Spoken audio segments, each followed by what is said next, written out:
These are some monotypes or monoprints that I've been working on for our ballet theme, and I'm going to demonstrate the technique. It's one of the techniques we're going to use when we have our ballet dancer model in the dance studio setting. So I'll take you through the process, and at the end of the demonstration I'm going to work on a couple of these just to demonstrate that actually you can go a little bit further with the process and refine the prints, even adding colour, but certainly adding black and white to make small adjustments.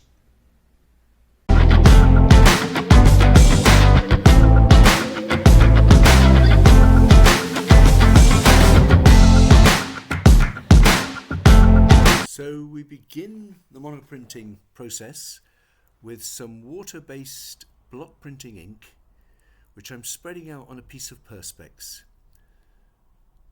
I've used a roller to get a fairly even coat, and because it's Perspex, I can lift it up and see the light through it as I work on it, so that I can gradually judge basically the tonal range of this process.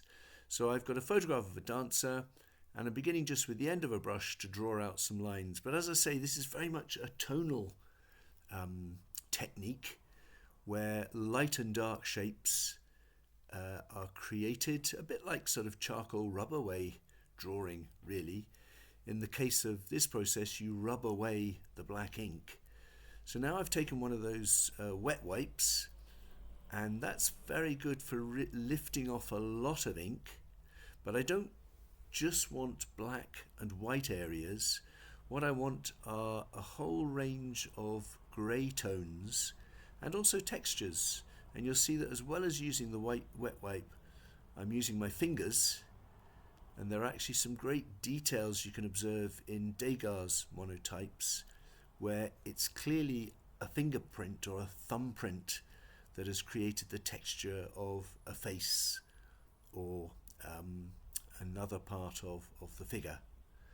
But you can see I'm able to lift it up and let the light come through, and that gives me an idea of the range, the tonal and texture range that I'm managing to create. So I work a while with the wipe. There are also rags. I can return to the brush and scratch away. Here I'm adding a little bit of extra ink to places where I have taken off more than I want. And this I'm doing on the plate. I'll also be able to do an equivalent at the end, either with ink or with charcoal and chalk. So there are, extra stages to this process.